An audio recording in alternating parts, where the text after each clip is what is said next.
Hello miss Sonal Mehta, ये तुम्हारा ex boyfriend था? सिद्धार्थ ने तेजी से अपनी गाड़ी की तरफ बढ़ते हुए पूछा। वो दोनों इस वक्त होटल ग्रैंड पैलेस के अंडरग्राउंड पार्किंग लॉट में खड़े थे।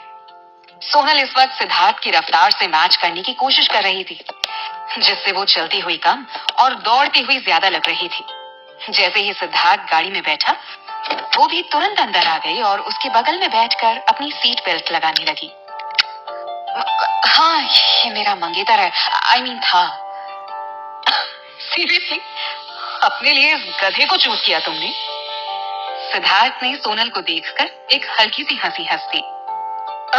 बुरा मत मानना, मगर मर्दों के मामले में तुम्हारा टेस्ट सचमुच बहुत खराब है। आई मीन, शक्ल से ठीक ठाक दिखने का ये मतलब नहीं है कि बंदा अंदर से भी अच्छा हो। उसने गाड़ी स्टार्ट करते हुए कहा। सिद्धार्थ की बात सुनकर ना चाहते हुए भी सोनल के चेहरे पर कड़वाहट आ गई। ये रिश्ता हमारे पेरेंट्स ने तय किया था। क्लोज फैमिली फ्रेंडशिप के कारण बचपन में ही हमारी एंगेजमेंट हो गई थी। और फिर मैं भी उस वक्त बस एक बेवकूफ और कम अक्ल बच्ची थी, जिसकी शायद आंखें भी खराब थी। कभी उसे पहचान नहीं पाई। सोनल ने जैसे खुद पर ही हंसते हुए ये बात कही थी। उसकी बात सुनते ही सिद्धार्थ ठहाका मारकर हंसने लगा। तो तुम चाइल्ड मैरिज विक्टिम हो? वो क्या कहते हो उसे? उसने चुटकी बजाकर याद करने की कोशिश करते हुए कहा। हाँ, बालिका वधू।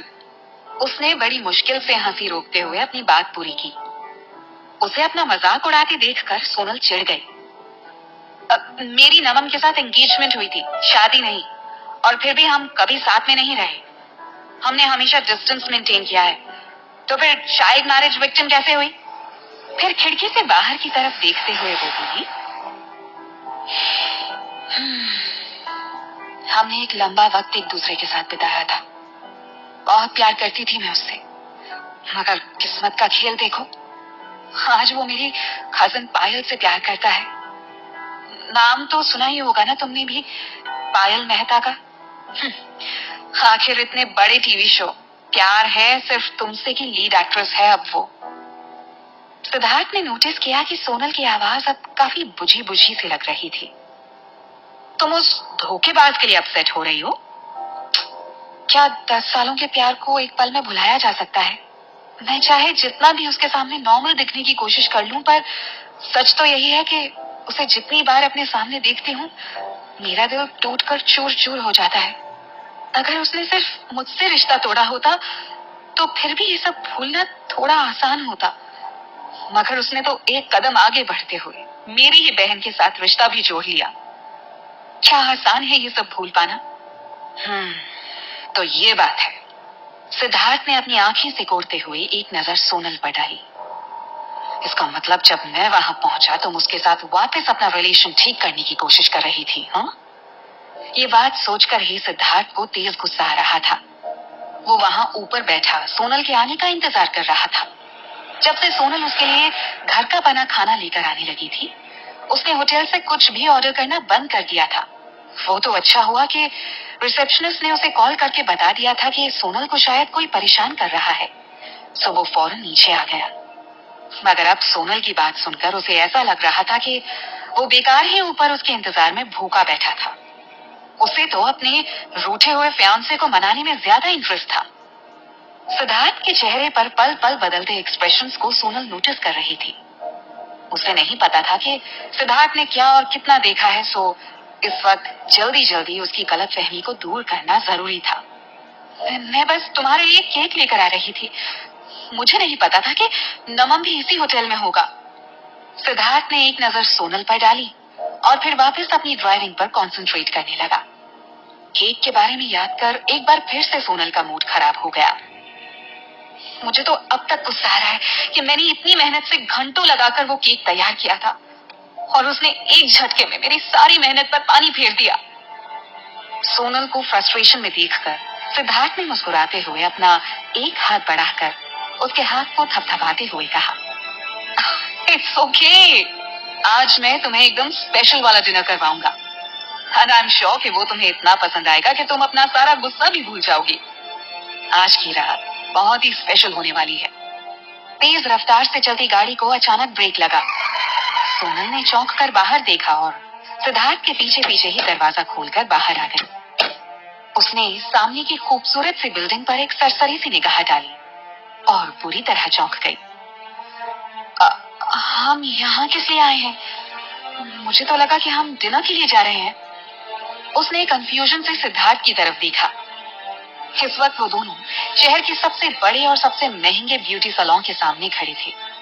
सोनल जरा भी अंदाजा नहीं लगा पा रही थी कि आखिर सिद्धार्थ के दिमाग में इस वक्त चल क्या रहा है। जवाब में सिद्धार्थ ने डोर ओपन कर अंदर आते हुए कहा, कोई आज हमें फ्री में स्पेशल डिनर करवाने वाला है। तुम उससे पहले थोड़ा तैयार नहीं होना चाहोगी? तुम्हें पता भी है तुमसे कितनी स्मेल आ रही है। ऐसा लग रहा है जैसे सीधे किचन से निकल कर आ रही हो। सिद्धार्थ ने ड्रामेटिक अंदाज में नाक मुंह सिकोड़ते हुए उसे देखा। सोनल ने हड़बड़ाते हुए झुककर अपनी कुर्ती को स्मेल करने की कोशिश की। उसे ऐसा कुछ भी फील नहीं हुआ। वैसे भी उसने आज केवल केक ही बनाया था, तो ज्यादा से ज्यादा उसके कपड़ों से कुछ स्वीट सी स्मेल ही आनी चाहिए। फिर ये सिद्धार्थ इतना ओवर रिएक्ट क्यों कर रहा है? ऐसा है तो मैं घर से फ्रेश होकर आती हूँ। इतनी महंगी जगह पर आने की क्या जरूरत थी? सोनल अंदर जाने से डर रही थी। उसके पास बिल्कुल पैसे नहीं थे और फिर इतनी महंगी जगह के खर्चों का तो अनुमान लगाना भी मुश्किल था। वो वैसे भी कभी मेकअप या स्टाइलिंग में यकीन नहीं करती थी। उसने इससे पहले शायद ही कभी किसी पार्लर या सैलून की शक्ल देखी थी। हमेशा वो एक सिंपल सी जीन्स कुर्ती में ही बालों की एक सिंपल सी चोटी बनाए नजर आती थी। ऐसे में एकदम से ऐसी जगह आकर उसे घबराहट हो रही थी। सिद्धार्थ ने उसका हाथ पकड़कर सैलून के अंदर कदम रखा। यहाँ उसके लिए हमेशा पर्सनल स्टाइलिस्ट मौजूद रहते थे। अगर तुम मेरे साथ पब्लिकली कहीं भी जाओगी तो तुम्हें अपना लेवल भी मेरे बराबर बनाकर चलना होगा। मैं जहां भी जाता हूँ सबकी नजरें मुझ पर होती हैं। मीडिया और बड़े बड़े बिजनेसमैन मुझे फॉलो करते हैं। अगर ऐसे में मेरे साथ कहीं जाओगी तो लोग तुम्हें वाइफ नहीं मेरी हाउस हेल्प समझेंगे। सोनल को सिद्धार्थ की बात सुनकर गुस्सा तो बहुत आया, मगर वो अपने गुस्से को पी कर रह गई। लेकिन उसने कुछ कहने की कोशिश की थी, मगर सिद्धार्थ ने हाथ दिखाकर उसे बोलने से रोक दिया। सोनल अपना मन महसूस कर रह गई। उसने अपने पर्सनल स्टाइलिस्ट की तरफ देखते हुए कहा, इसे अभी के अभी यहाँ से लेकर जाओ और इसका पूरा मेकओवर करो। जो भी लेटेस्ट फैशनेबल ड्रेस पॉसिबल हो वो इसे पहनाओ। आधे घंटे के अंदर मुझे ये अपने सबसे बेस्ट लुक में नजर आनी चाहिए, ओके? स्टाइलिस्ट ने तुरंत सहमति में सिर हिलाया और सोनल की तरफ देखते हुए बोली, प्लीज मैम, आप हमारे साथ आइए। और ना चाहते हुए भी सोनल उसके पीछे चली गई।